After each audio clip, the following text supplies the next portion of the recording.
So I'm going to talk about the failure of ceramics, and in particular, the dynamic fracture of ceramics. So that's what my title's about. The people that you see down here at the bottom of the screen, these are the various folks who've been engaged in the work that I'm going to present to you on their behalf. So just starting from the, let's say I'll start from the bottom left. Pinkesh Malhotra was a postdoc with me. He's now at Apple. Bhaskar Paliwal was a graduate student, now at Mississippi State. Vaishan is a postdoc, currently at Apple. Sakshi is a graduate student. Jim McCauley is a professor at JHU, formerly at the Army Research Lab. Alex Sun is a grad student, now a postdoc at Wisconsin. Guangli Hu, now at Merck, was a grad student. Andrew Tonge also, now at ARL. Ravi Ayagari is at IIT Gandhinagar as a professor, and Nitin Daflapurkar is a scientist at Los Alamos. Xinglei Zheng is a professor at BIT. So you can see there's a lot of work, a lot of people who've been engaged in the work that I'm going to present to you. But I'm going to focus on the dynamics here. So let's start with that. So what do we mean by dynamic? The word dynamic means different things to different people, right? But in the context of mechanics, I'm going to think of it this way. So there are three different conditions that we will consider to be dynamic. The first is the case where what you see are waves propagating in the system. So this is a high-speed movie of the impact of a plexiglass ball on a plexiglass cube. And you can see the shock waves propagating through, you can see shear waves, you can see the head wave, you can see reflections. So wave propagation, that's clearly dynamics in the mechanics sense. A second kind of dynamics is the case that you're seeing in the picture on the right here, where what we have is high strain rate deformation, but the wave propagation is not really a critical component of this. The waves were used to generate the high strain rates, but it's an effectively uniform high rate deformation that you're trying to generate. We will also consider that dynamic. It's dynamic in the sense of high strain rates, but waves are not an issue. And then the third kind of dynamic is the case where the mechanisms inside your solid display an effective inertia. So, sorry, I should have shown that to you again. So this third bullet here. So if you think about cracks or voids or twins, whatever mechanism you're thinking about inside your solid, each of those mechanisms typically has a finite speed at which it grows. If you want to make it grow faster than that, then effectively that system takes additional force. It's like an effective inertia in the system. And so that gives you another kind of dynamics. So there are three versions of dynamics to think about: wave propagation, high rates, and then the inertia associated with specific mechanisms. I'm going to talk about all of these three to some degree in this talk. All right.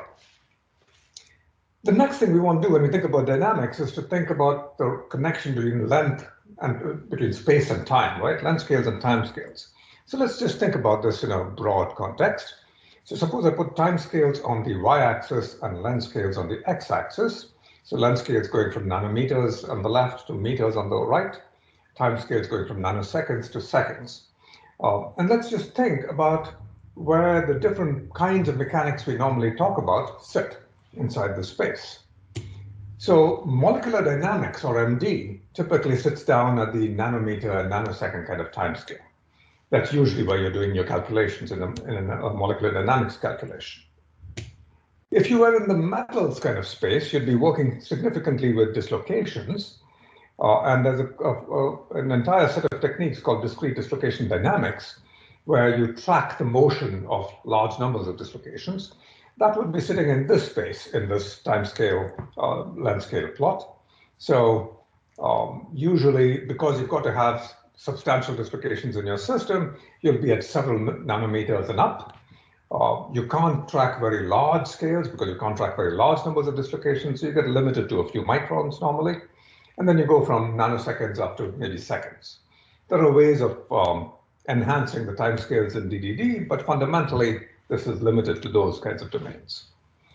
And then continuum mechanics, of course, covers everything else, goes over the entire range going up. So from a modeling perspective, these are the three ways in which you tend to model, right? There's continuum mechanics, then you get smaller, discrete dislocation dynamics, then you get smaller, you get molecular dynamics, and then you can get smaller still and do things like density functional theory.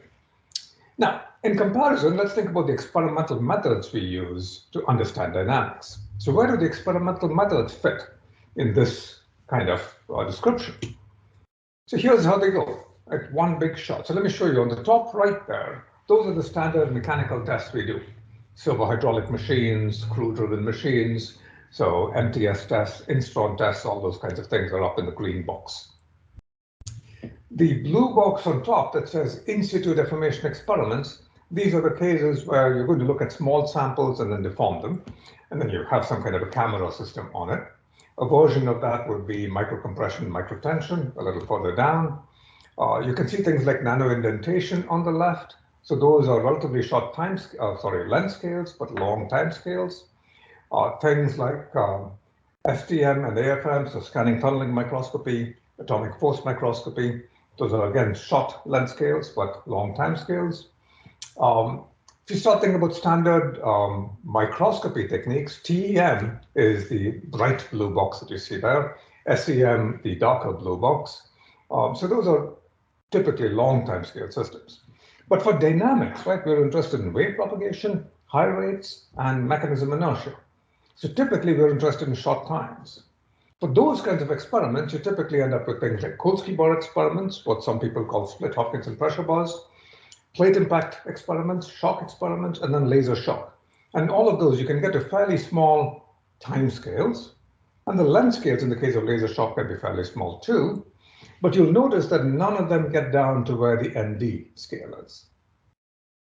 Spectroscopy is the only observational technique that is sitting right in the same scale as where molecular dynamics is.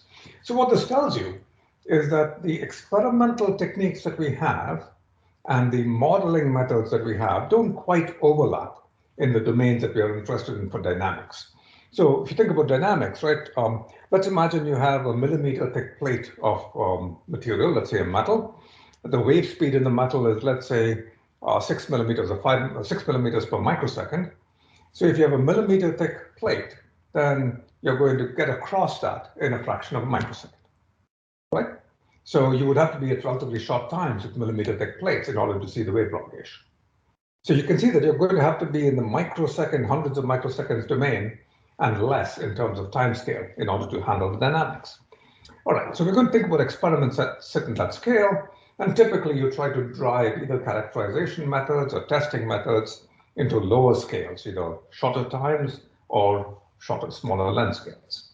All right, with that background, let's think about ceramics and how they behave. So we're going to be testing. We're going to be looking at how we're going to make measurements in ceramics, and we're going to have to look at this over a range of strain rates. So strain rate is my x-axis here. And I'm going to put down various experimental methods that we use inside this domain. So your standard hydraulic machines are way out on the left, 10 to the minus 4 and up. Things like drop towers are somewhere between 10 to the 0 and 10 to the 2. Drop towers are in this confusing regime where wave propagation always matters to some degree. Vibrations certainly matter. Things like Kolsky bars are in the range 10 to the 2, 10 to the 4, maybe bleeding up a little bit from there. You can do desktop Kolsky bars going up to 10 to the 5. Plate impact at around 10 to the 5, 10 to the 6, laser shock going higher still. So there's a variety of techniques that we can use to study materials, but to be in the dynamics domain, we're typically going to be on the right-hand end of this picture. So I'm thinking about ceramics. Ceramics are relatively stiff, relatively high wave speeds, so wave propagation is fast, and we're going to be sitting on the right-hand end of the strain rate picture. Okay. So let's talk about advanced engineering ceramics. So typically these are oxides, nitrides, carbides, so aluminum oxide, aluminum nitride, boron carbide, silicon carbide, these kinds of things. They're usually made by techniques like hot pressing, where you get relatively high densities, because typically for the kinds of applications of interest to us, you need high strength and high density. So let's think about such ceramics. So the first question is, what determines the strength of a ceramic? So the strength of a metal is something we all understand. The strength of a ceramic is a slightly more complicated beast, because the strength of a ceramic depends on the nature of the stress state that is applied. So if you have a sufficiently high confining pressure in the ceramic, you can often trigger a plastic mechanism like dislocations. So the picture on the top right here is showing you dislocations in aluminum nitride when this has been confined under high pressure. But if you drop the confining pressure, eventually fracture becomes the dominant mode, and the strength is now controlled by fracture. So at high pressures, the strength is controlled by a plastic mechanism. At low pressures, the strength is controlled by fracture. And you can see fractures down the bottom of this picture. These are all aluminum nitride. So at low confinement, you will see intergranular fracture on the left and transgranular fracture on the right, depending on the strain rate. The thing about fracture is that fracture is fundamentally a size-dependent process because cracks have a certain length. And it is fundamentally a rate-dependent process because cracks have a finite speed. So the strength of a ceramic depends on the stress state that you apply, pressure, no pressure, the sample size, and the strain rate. So you have to think about strength of ceramics differently than you think about strength of metals. Now, our interest, of course, is in the dynamics. So we're interested in the dynamic strength.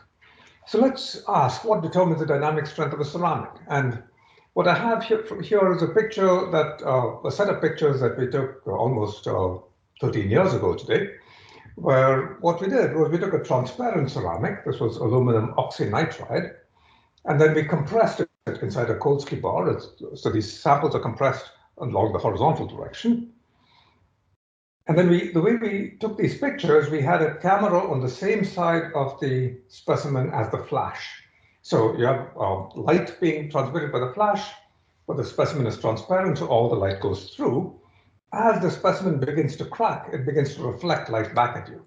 So the bright spots you see are actually cracks. The picture on the bottom left is the stress as a function of time measured in that sample. The numbers on that picture, 1, 2, 3, 4, 5, 6, 7, 8, those are when the frames were taken, the photographs were taken at that time. And so you can see at time 4, looking at the photograph on the top left, the sample is perfect, no cracks, no light reflected back at you, all the light is transmitted. At time 5, some cracks have begun. At time 6, there are more. At time 7, time 8, more cracks in there because you're seeing more light reflected at you. Notice that time 8 is the maximum stress in the stress time picture. So if you were to think about this as the strength, that is the dynamic strength of this ceramic sample. It's about 3,800 MPa. That's at time 8. But at time 8, if you look at the picture on the bottom right, you will see that most of the ceramic has not cracked.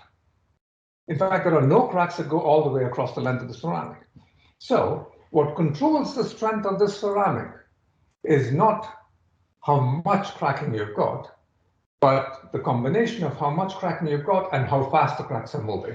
Essentially, there's a stabilizing mechanism, which is the elasticity, and a destabilizing mechanism, which is the fracture, and where those two intersect is what determines your strength.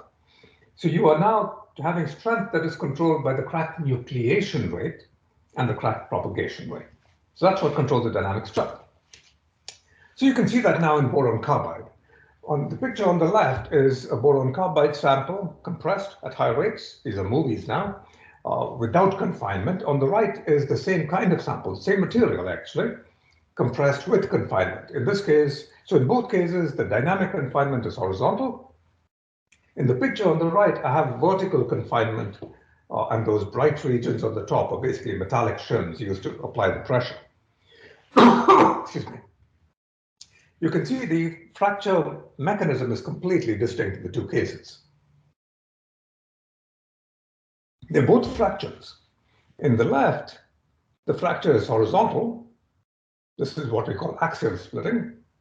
In the right, the fracture is actually vertical because of the confinement.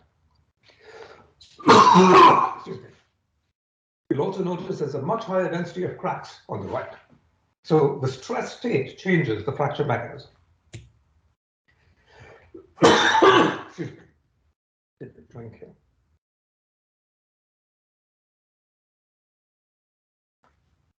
If you look more carefully at this material, you find that what controls those cracks, as I said, it's crack nucleation, and the crack nucleation is really coming off defects inside the ceramic.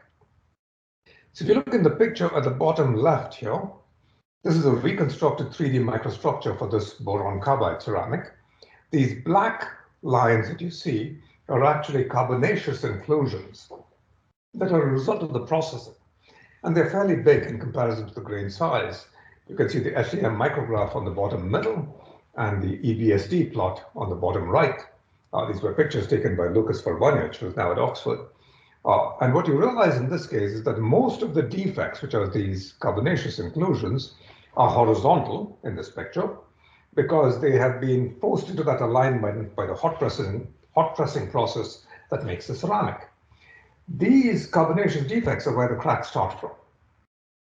So if you look at this sample after it's cracked, and you look at some of these defects, so on the left you will see this thing where my cursor is moving. I hope you can see it in the middle of the picture on the left.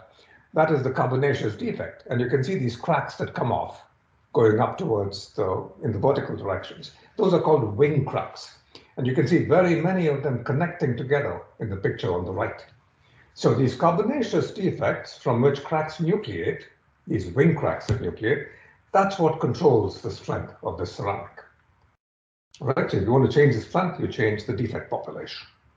And in particular, you change the density of the defect population because it's a nucleation controlled problem. So what do we know about the fracture of boron carbide so far? Just a few pictures I showed you. Let's summarize this. First, nucleation and the critical defects are processing-induced carbonaceous inclusions. The mechanism is wing cracking under global compression. The fracture mode at high rates turns out to be transgranular, whereas at low rates it's intergranular. That's a different discussion that we will not have today. The compressive strength increases with strain rate. That's what you observe. It also increases with confining pressure. And the compressive strength is dominated by the crack speed. So here's a picture on the right. You can see the wing cracks and you can see the carbonaceous defects. And you can see that the cracks are propagating through the grains. You can see the outlines of the grains in the grayscale here. The cracks are propagating through the grains, so it's transgranular fracture. All right, so that's what we know about these ceramics, about boron carbide in particular. Those defects, since they are that's where the cracks nucleate, that means those defects also control fragmentation. So if I plot, I'm sorry, this picture on the left is a little hard to understand. Let me explain it. Suppose I collect all the fragments from one of these samples. So I take a sample, compress it, it fractures, I collect all the fragments, I plot the probability of finding a fragment against the fragment size, and I do the cumulative plot of those probabilities. You get these curves that I'm showing you on the left. Ignore the green curve. The blue curves are what you get for quasi-static, unconfined compression. The red curves are, for unconfined compression. Solid blue is quasi-static, dashed blue is dynamic. The red curve is quasi-static, biaxially confined compression. Dynamic is the dashed curve. And then, so you'll see what the fragment size distribution is here. The green is the spacing of the defects of those disks that I showed you in the microstructure. And if you look at the shape of the defects as a function of the fragment size, the picture on the right, you find that it clusters into two regimes. One regime depends on what we call regime 2, that depends on your sample size. As your samples get bigger, you get bigger fragments. But the regime on the left, regime 1, depends on the spacing of the defects. So you get fine fragments dependent on the defect space. So your fragmentation, your fragment size distribution is also determined by the defect space. All right, so with that background, let's try to build a quick theory for how these compressive strengths scale. So I've got a bunch of defects in my ceramic, as you can see from the picture on the left, and then the picture on the right tells you how you should think about this. This is a fairly complicated plot, so let me walk you through it. On the right, if you look at the top right, so the first quadrant, right, the top right quadrant, what I'm plotting there is the probability of finding a defect as a function of defect size for this particular sample. And you get some probability distribution. On the bottom right, if you look at the stress as a function of the defect size, what I'm plotting is the stress needed to activate a defect, that is to generate a crack from that defect. And it's basically a fracture mechanics problem, so that goes as a 1 over square root kind of calculation. And what you find, therefore, is that bigger defects take smaller stresses to activate a crack.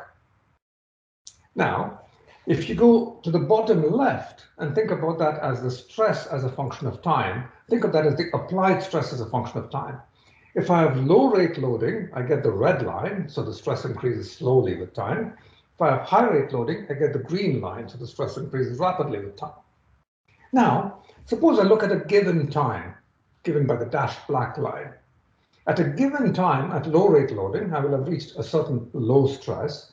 That low stress, if I move off to the right, will be able to activate the big defects in my sample. At the same time, though, if I do high rate loading, I'll have reached a high stress, and that high stress will be able to activate many more of the defects in my sample. So just by changing the rate of loading, you change how much of the defect distribution inside your sample is actually going to be activated. So how many cracks are going to get? That's going to control the behavior. So fundamentally what this tells you is if you have defects in your system and fracture, a combination of those two is going to lead to rate-dependent behavior.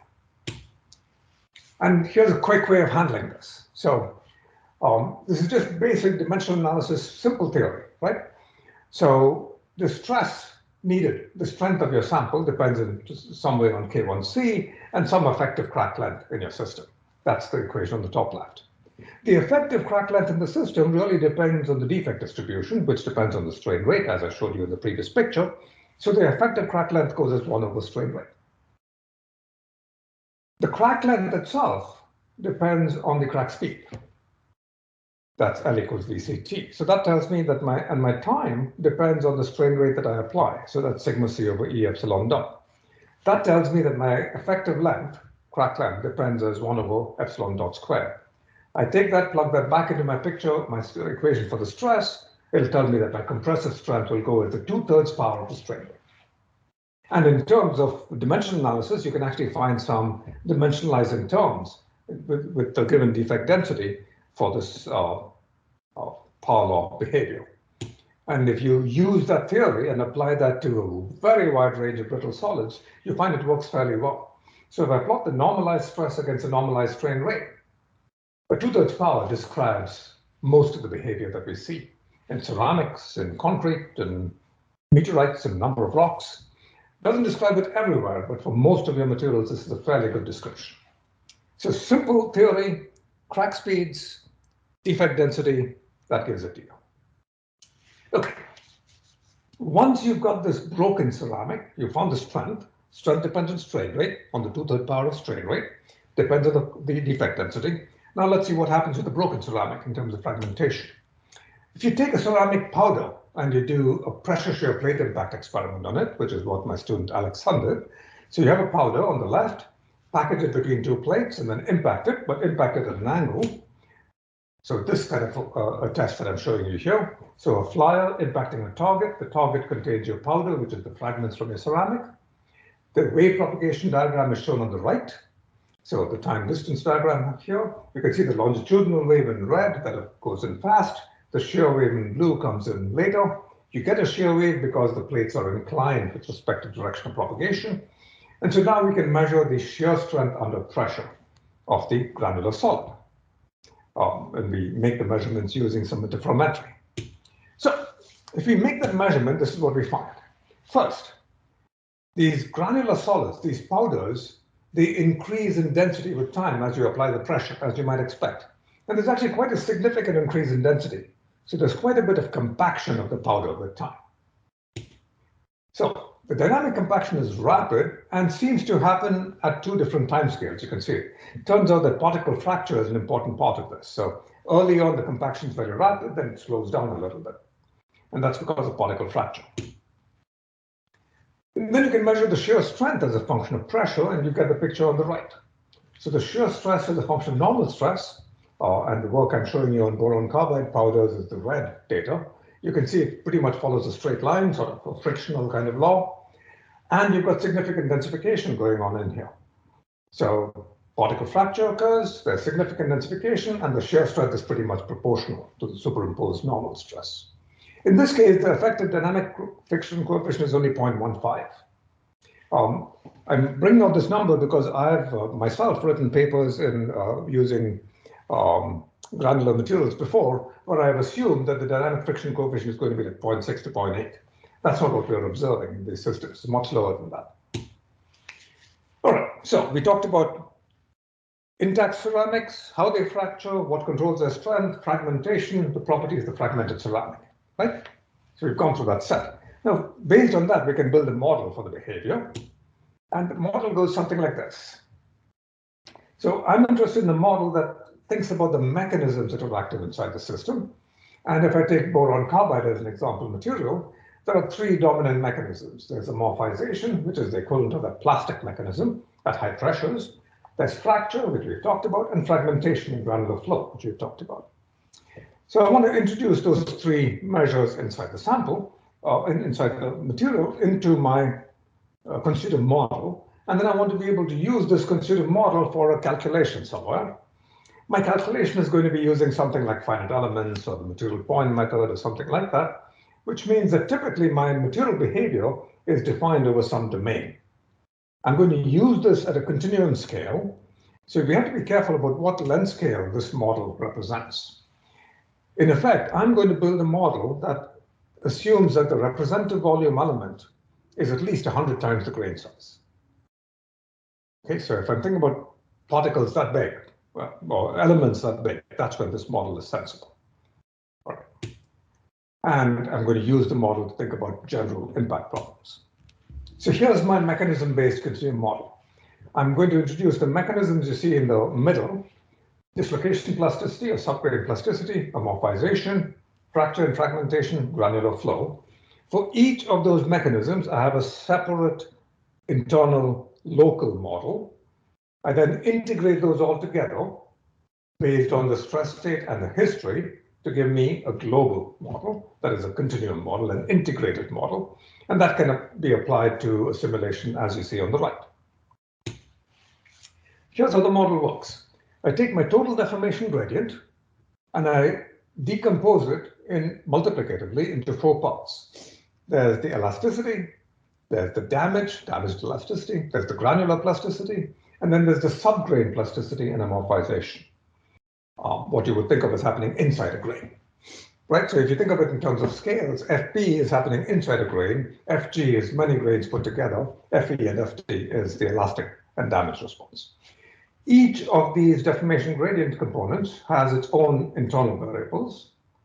And for instance, with FP, the internal variable might be a dislocation density if it's silicon carbide, or an amorphization density if it's boron carbide. And then those internal variables evolve separately. So if I think of a shear stress pressure space and try to imagine how these mechanisms work there, Kolsky bar loading is uniaxial stress loading is along that line.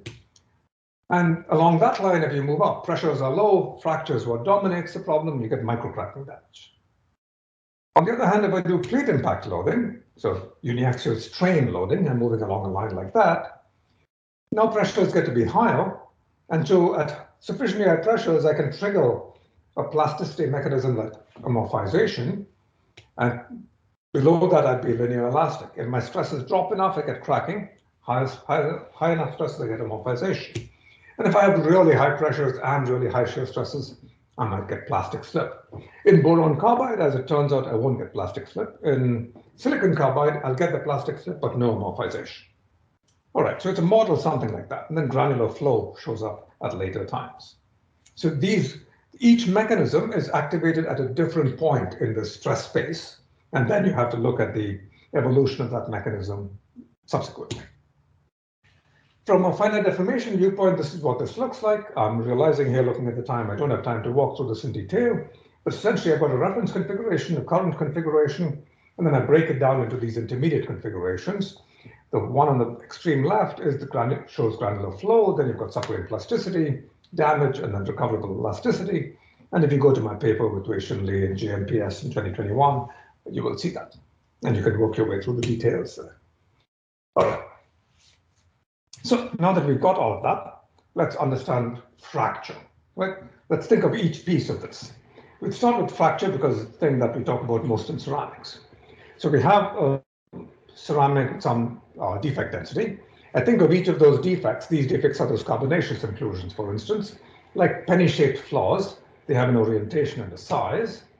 Around each of those defects, like I showed you in the pictures before, you get ring cracks, these orange regions coming off the crack, coming off the defect. And you can take the total stress state and decompose it into normal and shear stresses on the defect.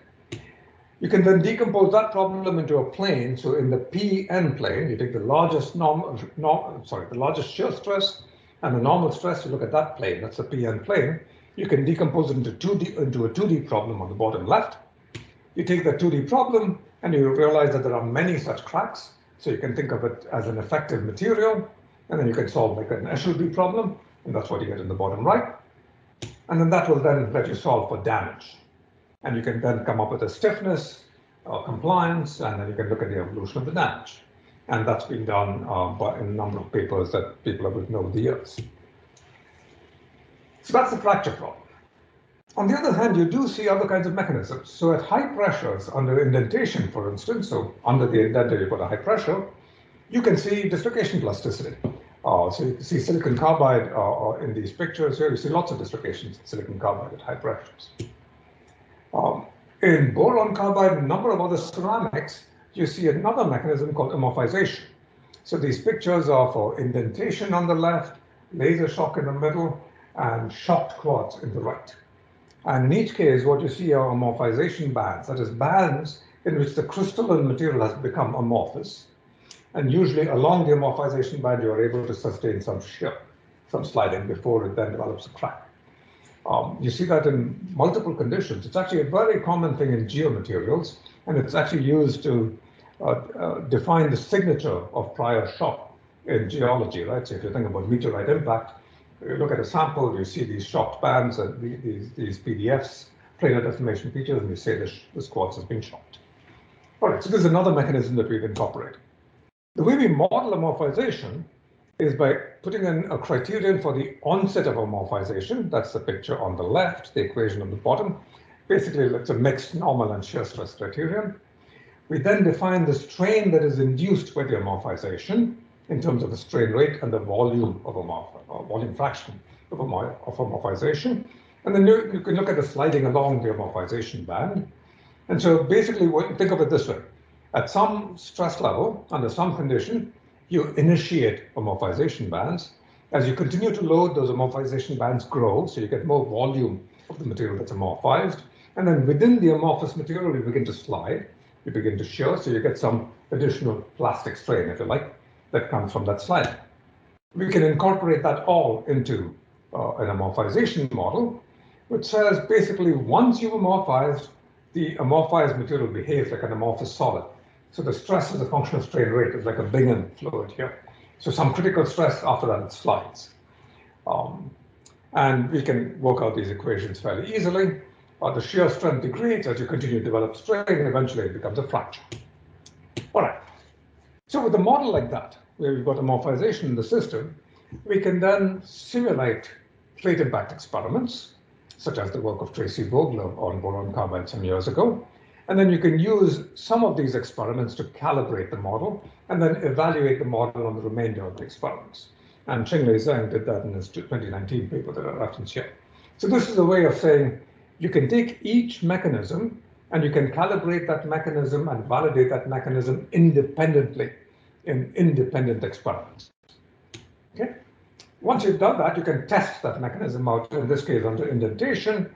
So you compute how much amorphization you're going to get under indentation. You can compare that to some experiments. These are the experiments of Subhash, and the model is able to work fairly well. So you can calibrate on plate impact and then demonstrate that it works in indentation. Okay, so now that we've got these mechanisms understood, we can start simulating using the model. So for example, we've taken this model and we've done some simulations. This is using the material point method for impact into, these are abacus simulations here, for impact into silicon carbide blocks. These are the work of Elmar Strasberger. He has some beautiful pictures. Those the grayscale pictures you see are Elmar's pictures. And then the simulation is on the right, where you're seeing the damage density. And you can see the map fairly well. And then you can take this and compare this to real-world experiments involving multiple mechanisms. So we've been doing those experiments in our high-fire facility, which is a facility that lets us go to very high velocities. We can go up to 7 kilometers per second here. And we can do multiple diagnostics. So we can do Of course, high-speed optical visualization, we can do high-speed spectroscopy, we do flash X-rays, we've got laser sheets, so we can measure all of these different components as they go. I'm not going to show you too many of those results in the interest of time here, but I will summarize. So here's a picture that we got from one of those experiments. You can see the fractures. So this is an impacted boron carbide plate. You can see all the fragments that have gone out. The radial fracture in this case, you can see the comminution, you can see damage, you can see some of the defects inside the system. So we can do these experiments and recover the samples, compare what we predict with the model with what we observe inside the sample themselves. All right, let me summarize here. So first thing I want you to understand or to take away from this presentation is the dynamic behavior of ceramics involves multiple mechanisms. Each of these mechanisms occurs over a different range of length scales, and we have to understand these mechanisms in order to understand ceramics. But these mechanisms are what control the strength. At the smaller scales, you get mechanisms like amorphization and dislocation plasticity. And you get that if the pressure is sufficiently high. If the pressure is low, those are not a big deal because fracture comes in first. But these mechanisms, amorphization and plasticity, are controlled by chemistry and atomic bonding, so subscale, so subgrain or subcrystalline behavior. Dynamic fracture is always activated when the pressure drops, and it's typically controlled by mesoscale defects, which are usually much bigger than the grain size. So the plasticity mechanisms are smaller than the grain size. The dynamic fracture is controlled by things bigger than the grain size. The fracture leads to fragmentation, then granular flow. The granular flow is strongly pressure dependent. And then we can put all of this into a computational model. So that's the big picture. You think in terms of mechanisms, think in terms of length scales and time scales, and think about how these flow together, how they integrate together to describe the behavior you get when you subject a sample to some path in stress space. And then that determines the effective strength of the system you're going to get. I'd like to acknowledge a number of people here. So this work is primarily funded by the Army Research Lab through the Center for Materials in Extreme Dynamic Environments. Some of the funding came from NASA because they were interested in rocks. And then we've had a number of people who've really worked diligently over the years to really help us with this. So the folks from ARL, Sikanda, and Jerry Salvio, a number of my colleagues at Hopkins, and I really want to point out Jim Gilkey at Utah. So we've used the code UINTER for many years, the material point method, to do these simulations. And Jim has been terrific at helping us to learn how to use UINTER and then actually apply it.